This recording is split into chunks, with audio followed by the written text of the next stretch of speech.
الحمدللہ وحدہ لا شریک لہ والصلاة والسلام علی من لا نبی بعدہ اما بعد فاعوذ باللہ من الشیطان الرجیم بسم اللہ الرحمن الرحیم اذ یقول لصاحبہ لا تحزن ان اللہ معنا اللہم صلی علی محمد وعلی آل محمد کما صلیت علی ابراہیم وعلی آل ابراہیم انک حمید مجید اللہم بارک علی محمد وعلی آل محمد کما بارکت علی ابراہیم وعلی آل ابراہیم انک حمید مجید۔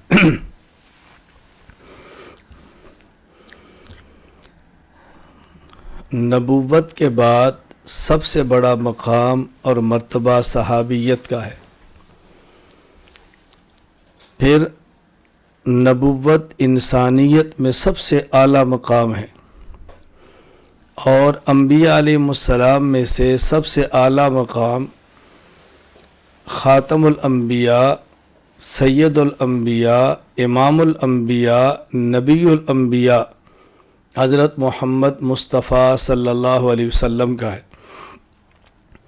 صحابہ کرام رضی اللہ عنہم مجمعین میں سے سب سے اعلیٰ عرفہ افضل مقام حضرت سیدنا ابو بکر صدیق رضی اللہ تعالی عنہ کا ہے۔ نبوت ایک وہبی چیز ہے، کسبی چیز نہیں۔ نبی انسان عمل سے نہیں بنتا، بلکہ محض اللہ کی عطا سے بنتا ہے۔ نبوت کے بعد سب سے بڑا مقام و مرتبہ یہ صحابیت کا ہے، اس کو اچھی طرح ذہن نشین فرمائیں۔ نبوت کمالات میں سے کمال علمی کا نام ہے۔ دنیا میں جتنے بھی کمالات ہیں، ان کمالات کا حاصل، ان کمالات کا مجموعہ، ان کمالات کا خلاصہ دو ہیں۔ نمبر ایک کمال علمی، نمبر دو کمال عملی۔ نبوت کمال علمی ہے، اس پہ دلیل کیا ہے؟ کسی شخص کا کمال وہ ہوتا ہے جو اس میں ہو اور دوسرے میں نہ ہو، یا جتنا اس میں ہو اتنا دوسرے میں نہ ہو۔ جو علم اللہ نبی کو دیتا ہے، نبی کی امت میں سے کسی کے پاس اور امت کے سارے افراد کو ملا بھی لیا جائے تو ان کا علم پیغمبر کے برابر کیا، پیغمبر کے علم کے قریب بھی نہیں ہوتا۔ جہاں تک تعلق ہے عمل کا، اس میں بظاہر مقدار میں کبھی کوئی امتی عمل میں نبی سے آگے نکلتا ہے۔ میں مثال کے طور پہ عرض کرتا ہوں، حضور اکرم صلی اللہ علیہ وسلم نے اپنے 23 سالہ دور نبوت میں ایک حج فرمایا۔ امتی کئی ملیں گے جن نے 10 حج کیے، 20 حج کیے، 50 حج کیے، اور جب ساری امت کے حج جمع کریں گے تو بظاہر حج بہت زیادہ ہو جائیں گے۔ تو بظاہر امتی عمل میں نبی سے بڑھتا ہے، وہ حقیقت میں وہ بھی نبی سے آگے نہیں بڑھ سکتا۔ اس پر میں تفصیلی بات تحذیر الناس میں کر چکا ہوں۔ میں سمجھانا یہ چاہ رہا ہوں کہ نبوت کمال علمی ہے، لہٰذا جس پیغمبر میں، جس نبی میں جتنا علم زیادہ ہوگا، جس نبی کے پاس علم جتنا زیادہ ہوگا، اتنا ہی وہ نبی دوسرے نبی سے افضل ہوگا۔ قرآن کریم میں ہے تلک رسل فضلنا بعضهم علی بعض۔ اللہ فرماتے ہیں ان انبیاء اور رسولوں میں سے ہم نے بعض کو بعض پر فضیلت عطا کی ہے۔ نبیوں کے درمیان وجہ فضیلت و علم ہے، کیونکہ کمال علم ہے۔ انبیاء میں سب سے افضل رسول اکرم صلی اللہ علیہ وسلم ہے، اس لیے کہ رسول اکرم صلی اللہ علیہ وسلم کے پاس علم تمام انبیاء کے علوم سے زیادہ ہے۔ خود آپ ارشاد فرماتے ہیں اوتیت علم الاولین والآخرین۔ رسول اکرم صلی اللہ علیہ وسلم منبع اور مرکز ہیں علوم کا۔ نبوت کے بعد مقام ہے صحابیت کا۔ صحابہ کرام میں جو وجہ فضیلت ہے اور صحابہ کرام میں جو وجہ کمال ہے وہ صحابیت ہے۔ یعنی جس طرح نبوت کمال علمی کا نام ہے، صحابیت یہ فضیلت صحابیت کا نام ہے. یعنی اگر کسی شخص کو ایمان کی حالت میں نبی کی صحبت ملے اور ایمان پر خاتمہ ہو، یہی وجہ ہے جو کائنات کے تمام انسانوں سے انبیاء کے بعد فضیلت کی وجہ ہے.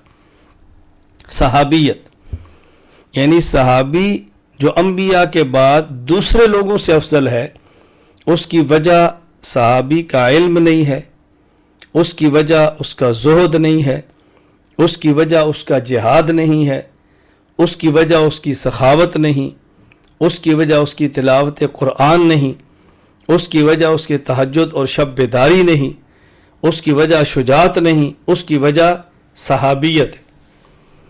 تو جس طرح نبوت کمال علمی ہے، تو انبیاء میں سے جس نبی کے پاس علم زیادہ اتنا ہی وہ نبی دوسرے انبیاء سے افضل. تو صحابہ کرام رضی اللہ عنہ مجمعین میں سے جس شخص کے پاس صحابیت جتنی زیادہ ہے، اتنا ہی وہ دوسرے صحابہ کرام سے افضل شمار ہوگا. اب اس پر آپ دیکھیں تو حضرت سیدنا صدیق اکبر رضی اللہ تعالیٰ عنہ ممتاز نظر آتے ہیں. ابو بکر صدیق رضی اللہ تعالیٰ عنہ کو جو شرف صحابیت، جو طول صحبت نبوت ملی ہے، اس کی مثال 1,44,000 کم و بیش صحابہ کرام رضی اللہ عنہ مجمعین میں نہیں ہے. میں گزارش کرتا ہوں ایک وجہ سمجھیں. صحابہ کرام میں سب سے زیادہ طویل و صحبت ابو بکر صدیق ہے، اور رسول اکرم صلی اللہ علیہ وسلم نے اعلان نبوت فرمایا تو سب سے پہلے وہ شخص جو مرد ہے، آزاد ہے اور بالغ ہے، باتیں ذہن میں رکھیں، سب سے پہلے وہ شخص جو مرد ہے، بالغ ہے اور آزاد ہے، وہ کلمہ پڑھنے والا حضرت ابو بکر صدیق رضی اللہ تعالی عنہ ہے. حضرت خدیجۃ الکبریٰ رضی اللہ عنہا نے سب سے پہلے کلمہ پڑھا، لیکن خواتین میں سے سب سے پہلی خاتون حضرت سیدہ خدیجہ کبریٰ ہیں. حضرت علی المرتضیٰ رضی اللہ عنہ کلمہ پڑھا، لیکن وہ نابالغ تھے. نابالغ بچوں میں سب سے پہلے جس نے کلمہ پڑھا حضرت علی المرتضیٰ ہے رضی اللہ عنہ. حضرت زید بن حارثہ رضی اللہ عنہ کلمہ پڑھا، وہ غلام ہیں. غلاموں میں جس شخص نے سب سے پہلے کلمہ پڑھا رسول اکرم صلی اللہ علیہ وسلم کا، وہ حضرت زید رضی اللہ تعالی عنہ ہے. لیکن وہ شخص جو مرد بھی ہو، بالغ بھی ہو اور آزاد بھی ہو، اور سب سے پہلے جس نے کلمہ پڑھا ہو، وہ حضرت ابو بکر صدیق رضی اللہ تعالی عنہ ہے.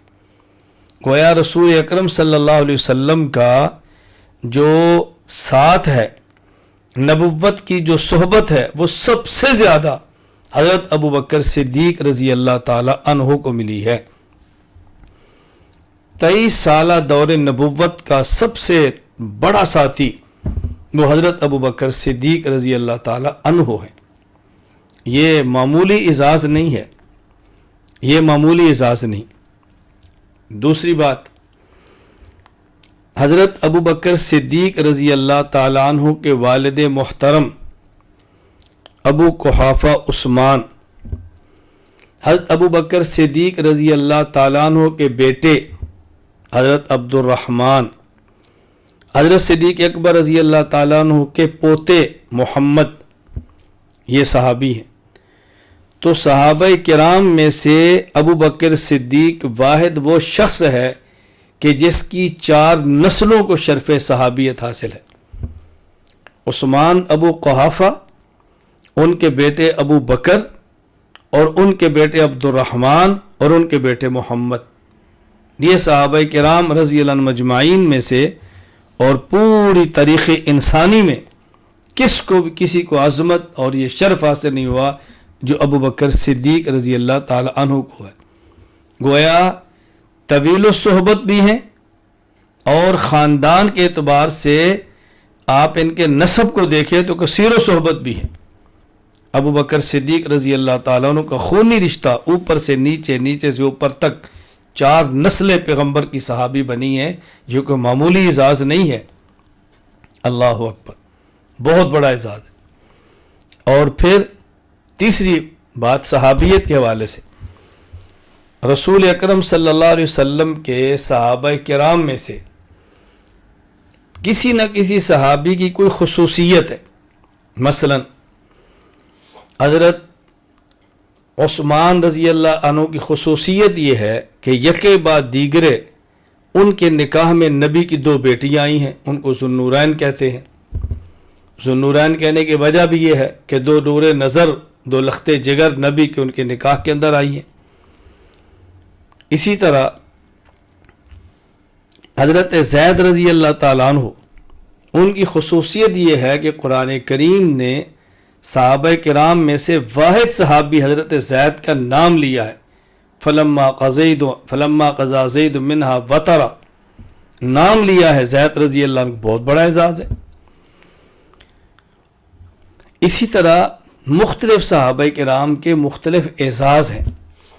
حضرت ابو بکر صدیق رضی اللہ عنہ کا اعزاز یہ ہے کہ قرآن کریم نے ان کے لفظ صاحب کا استعمال کیا ہے. صحابی، صاحب، ساتھی. اذ یقول لصاحبہ لا تحزن ان اللہ معنا. اللہ اکبر. ان کی صحابیت پر قرآن کی تصریح ہے، وضاحت ہے. ابو بکر صدیق رضی اللہ تعالیٰ عنہ، انسانیت میں سب سے بڑا مقام نبوت کا. نبوت میں کمال علمی. حضرت رسول اکرم صلی اللہ علیہ وسلم کے پاس تمام انبیاء سے زیادہ علم ہے. آپ تمام انبیاء سے اعلیٰ اور افضل ہیں. آپ کے اعلیٰ اور افضل انبیاء ہونے کی وجہ ایک نہیں کئی ہے. میں ایک وجہ بتا رہا ہوں. نبوت کے بعد سب سے بڑا مقام اور مرتبہ صحابیت کا ہے.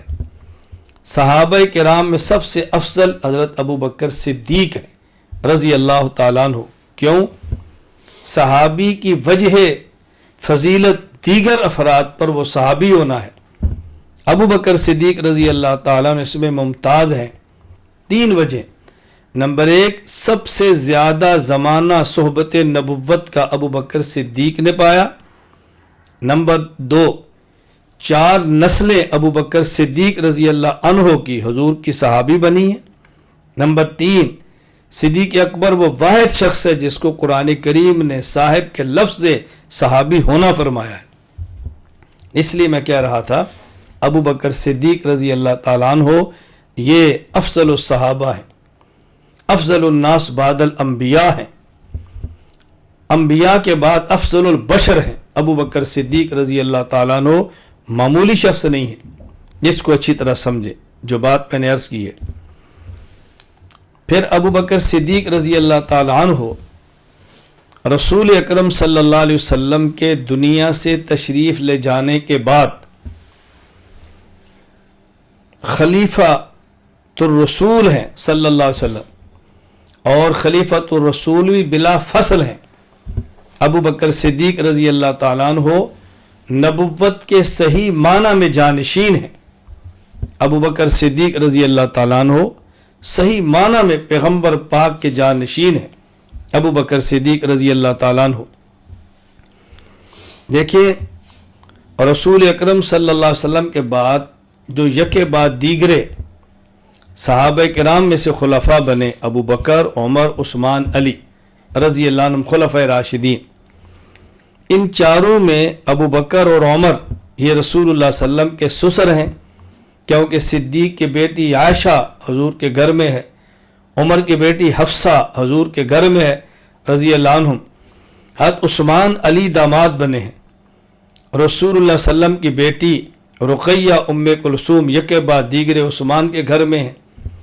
رسول اللہ صلی اللہ علیہ وسلم کی بیٹی فاطمۃ الزہرا حضرت علی کے گھر میں ہیں. ابو بکر عمر سسر ہیں، عثمان علی داماد ہیں. سسر باپ کی طرح ہے، داماد بیٹے اولاد کی طرح ہے.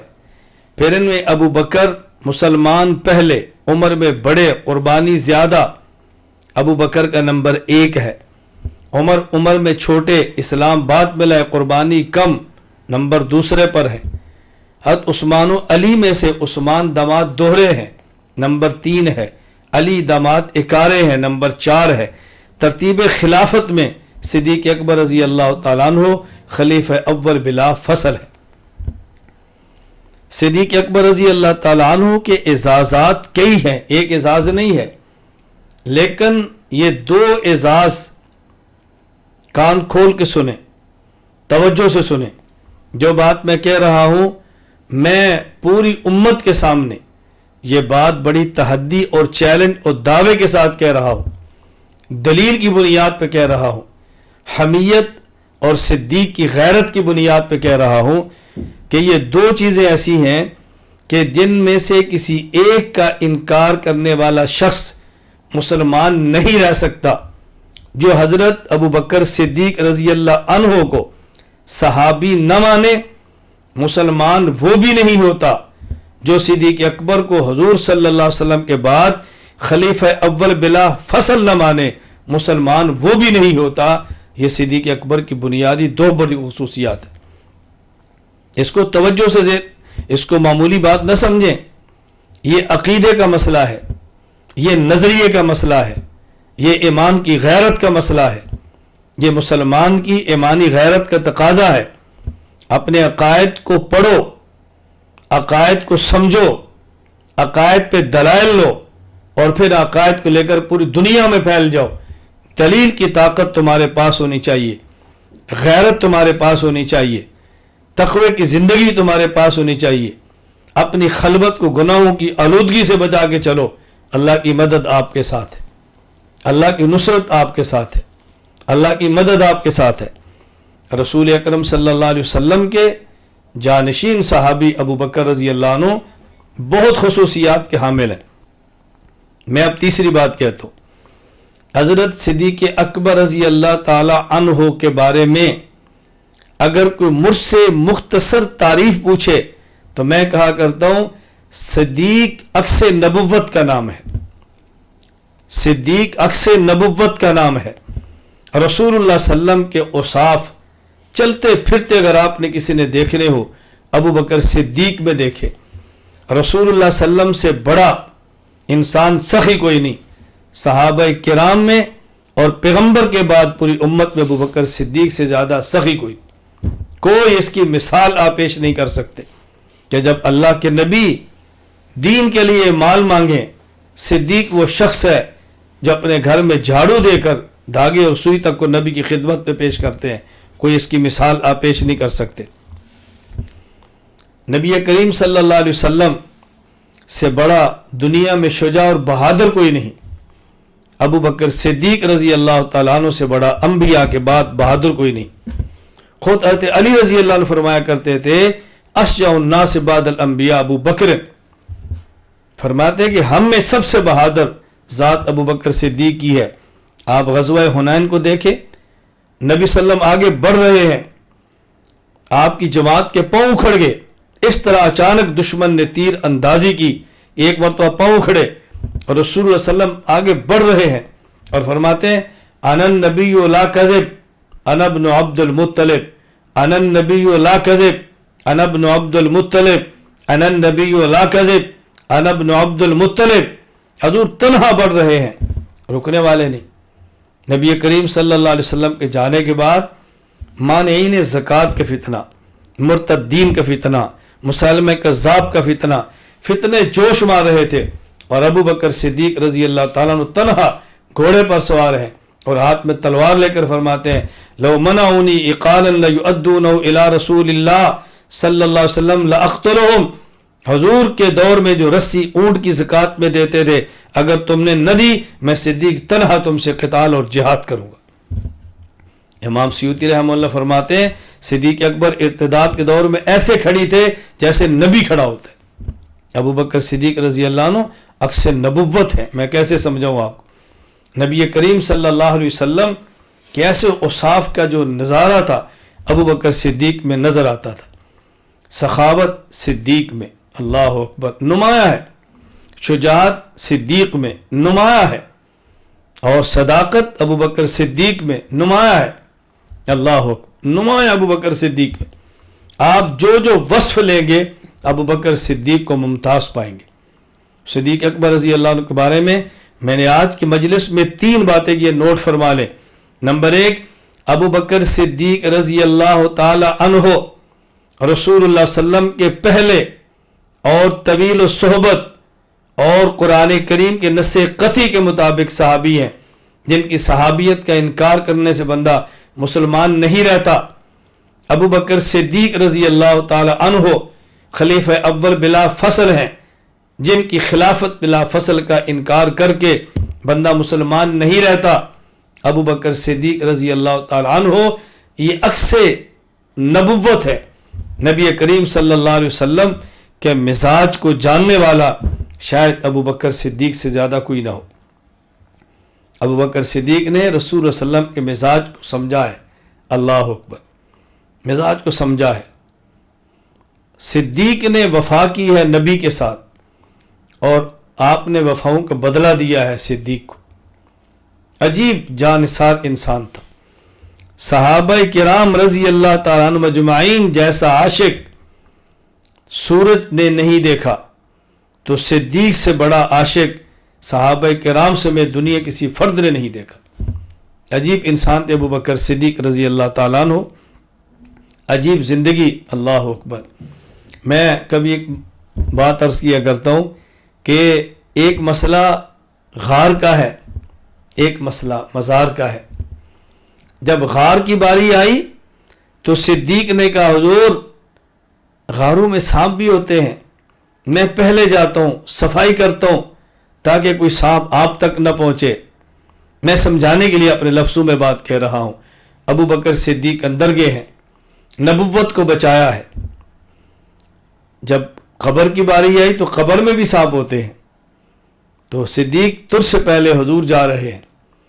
غار میں حفاظت صدیق نے کی ہے، مزار میں حفاظت نبی نے کی ہے.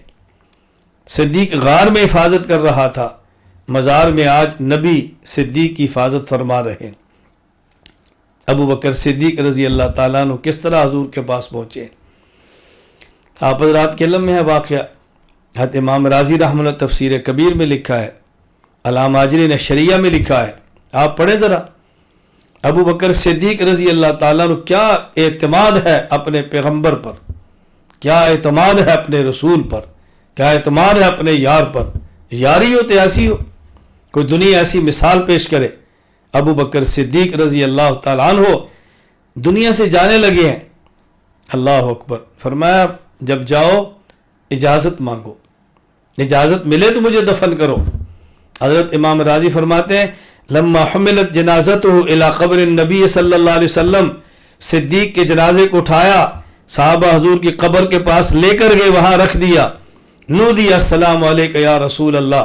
صحابہ نے حضور کی خدمت میں سلام عرض کیا اور کیا کہا ابو بکر بالباب، حضور صدیق دروازے پر ہے. امام راضی فرماتے ہیں قبر پیغمبر سے آواز آئی ادخل الحبیب الی الحبیب، ادخل الحبیب الی الحبیب، محبوب کو محبوب تک پہنچا دو. دنیا میں ایسا عشق کسی نے نہیں دیکھا جو صدیق اکبر رضی اللہ تعالیٰ عنہ کو اللہ نے عطا فرمایا تھا. میں ساتھیوں سے عرض کیا کرتا ہوں ہر بندے کی آئیڈیل ہے. صحابہ کرام سارے ہمارا ایمان ہیں، ایمان کا جزو لا ینفک ہیں، ہمارے سر کا تاج ہیں. ان کے پاؤں کی خاک ہماری آنکھ کا سرما، ان کے نالین ہمارے سر کا تاج. کوئی اس میں دوسری رائے نہیں. لیکن صدیق صدیق ہے، ابو بکر ابو بکر ہے، ابو بکر ابو بکر ہے، صدیق صدیق ہے. بس مجھے جو حضرت صدیق اکبر رضی اللہ عنہ سے لگاؤ ہے، جو میری وہ ایک پسندیدہ شخصیت ہے، میں آپ کو بتا نہیں سکتا. کیا شجاعت، کیا سخاوت، کیا وفا. میں چونکہ ایک تحریک چلا رہا ہوں، پورے عالم میں عقائد کی تحریک لے کر اٹھاؤں. میری خواہش ہے اہل سنت والجماعت کے صحیح عقائد کچے پکے گھر تک پہنچے، امیر اور غریب تک پہنچے، مرد اور عورت تک پہنچے، دین اصلی شکل میں امت کے ہر فرد تک پہنچے، اس کے لیے میں بستی بستی گیا ہوں، گاؤں گاؤں گیا ہوں، قریہ قریہ گیا ہوں، شہر شہر گیا ہوں، جس ملک تک میں جا سکتا تھا میں گیا ہوں، جو تکلیف اٹھا سکتا تھا اٹھائی ہے، جو میرے بس میں تھی اللہ قبول فرما لے میں نے مشقت برداشت کی ہے۔ اب ظاہر ہے جو یوں تحریک کو لے کر اٹھتا ہے اس کو چاہیے اپنے ساتھ افراد، اور میں یقین کرے کہا کرتا ہوں کہ تحریک اس وقت نتیجے پر پہنچتی ہے جب ایک صدیق مل جائے، ایک فاروق مل جائے، عثمان مل جائے، علی مل جائے، پھر تحریک پہنچتی ہے۔ میں جو صدیق کا شدا ہوں اس لیے کہ میں ایک تحریک چلا رہا ہوں، حضرت صدیق جیسے افراد چاہیے جو اپنی جان پیش کر دیں، اپنا مال پیش کر دیں، وفاداری پیش کر دیں، اپنے وجود کو اپنے قائد پر فنا کر دیں، تحریک اسے نتیجے پر پہنچتی ہے۔ میں گزارش کرتا ہوں تخصص کے طلباء سے، دورہ حدیث کے طلباء سے، اپنے ساتھ تعلق رکھنے والے ہر فرد سے میں آپ سے گزارش کرتا ہوں آؤ میرا دست و بازو بنو۔ اگر عقائد کی محنت جو میں لے کر نکلا ہوں یہ حق ہے اور یہ صحیح ہے، منہج درست ہے، ہمارے اکابر کی دعوت ہے، تو دست و بازو بنو، میدان عمل میں نکلو، اپنا سب کچھ پیش کرو۔ اور میں خدا کی قسم اٹھا کر کہہ رہا ہوں اللہ مال اسی کا لیتے ہیں جس کے مال کو پسند فرماتے ہیں، وقت اسی کا لیتے ہیں جس کا وقت پسند فرماتے ہیں، جان اسی کی لیتے ہیں جس کی جان کو پسند فرماتے ہیں، اولاد اسی کی لیتے ہیں جس کی اولاد پسند فرماتے ہیں، گھر اسی کا لیتے ہیں جس کا گھر پسند فرماتے ہیں۔ جس کا کچھ لگ جائے وہ اللہ کا شکر ادا کرے، اور جس کا کچھ نہ لگے وہ روئے، جس کا کچھ نہ لگے وہ روئے کہ میں قبول کیوں نہیں ہو رہا۔ یہ کوئی چلاکی نہیں ہے کہ آدمی اپنی جان چھڑا کے نکل جائے۔ آپ میرے شاگرد ہیں، میں گفتگو آپ سے کر رہا ہوں، اور میں آپ سے اس بنیاد پر بھیک مانگتا ہوں، بھیک پیسوں کے نہیں، آپ سے اللہ کا واسطہ دے کر کہتا ہوں بیٹا عقائد کو سیکھو، بولنے والی زبان پیدا کرو، سمجھنے والا دماغ تیار کرو، اعصابی قوت کو مضبوط کرو، اور گناہوں کی لعنت سے بچ کے دین کی خدمت کرو۔ دنیا اللہ آپ کے قدموں میں لا دے گی، اللہ دنیا کے کونے کونے تک آپ کو پہنچا دے گی۔ ہمارے ذمے حق کی آواز لگانا ہے، پہنچانا اللہ کا کام ہے، میدان میں نکلنا ہمارے ذمے ہے، نصرت اور مدد میرے اللہ کے ذمے ہے، صحیح عقیدہ بیان کرنا ہمارے ذمے ہے، کچے پکے گھر تک پہنچانا میرے اللہ کی ذمہ داری ہے۔ اذا جاء الحق وزهق الباطل، حق آتا ہے تو باطل دوڑتا ہے، حق نہیں آئے گا میدان میں باطل دوڑے گا کیسے؟ میں اس لیے گزارش کرتا ہوں آؤ اپنا مزاج بناؤ۔ حضرت صدیق اکبر رضی اللہ تعالیٰ عنہ وہ صحابی رسول ہیں جن کی صحابیت کا انکار کرنا دائرہ ایمان سے نکال دیتا ہے، وہ خلیفہ اول بلا فصل ہیں جن کی خلافت کا انکار کرنا دائرہ اسلام سے نکال دیتا ہے۔ ابو بکر صدیق رضی اللہ عنہ سے نبوت ہیں، نبی کے وفادار ہیں، نبی کے عاشق ہیں، صدیق تو صدیق ہے۔ اللہ مجھے اور آپ کو بات سمجھنے کی توفیق عطا فرمائے۔ میں آخری گزارش آپ حضرات سے کروں گا، بیان کرنا عبادت ہے، بیان سننا عبادت ہے، کوئی شک نہیں، لیکن اپنے اندر ان چیزوں کو اپنانا، اپنے اندر ان صفات کو پیدا کرنا یہ اصل ہے۔ صرف لذت کے لیے بیان نہ کریں، لذت کے لیے بیان نہ سنیں، واہ واہ کے لیے بیان نہ کریں اور واہ واہ کے لیے بیان نہ سنیں۔ بیان کرنے والا ذہن بنائے کہ میں نے عمل کرنا ہے، بیان سننے والا ذہن بنائے کہ میں نے عمل کرنا ہے۔ ہم نے صدیق کے نقش قدم پہ چلنا ہے انشاءاللہ العزیز، ہر حال میں نبوت کے دین کا ساتھ دینا ہے، ہر حال میں ختم نبوت پہ پہرا دینا ہے، ہر حال میں صحابہ کرام کا دفاع کرنا ہے، ہر حال میں ائمہ مجتہدین کا دفاع کرنا ہے، ہر حال میں اپنے اکابر کے ساتھ رہنا ہے، ہر حال میں حق کو بیان کرنا ہے، ہر حال میں ڈنکے کی چوٹ پہ دلیل کے ساتھ، اعتدال کے ساتھ، اخلاص کے ساتھ دین حق کو بیان کرنا ہے، کرتے رہنا ہے، اور اسی پر ہم نے اللہ سے اپنی موت مانگنی۔ اللہ تعالیٰ مجھے بھی قبول فرمائے، اللہ تعالیٰ آپ کو بھی قبول فرمائے، اللہ ہم سب کو اپنے دین کی عالی خدمت کے لیے قبول فرمائے۔ وآخر دعوانا ان الحمدللہ رب العالمین۔ الحمدللہ رب العالمین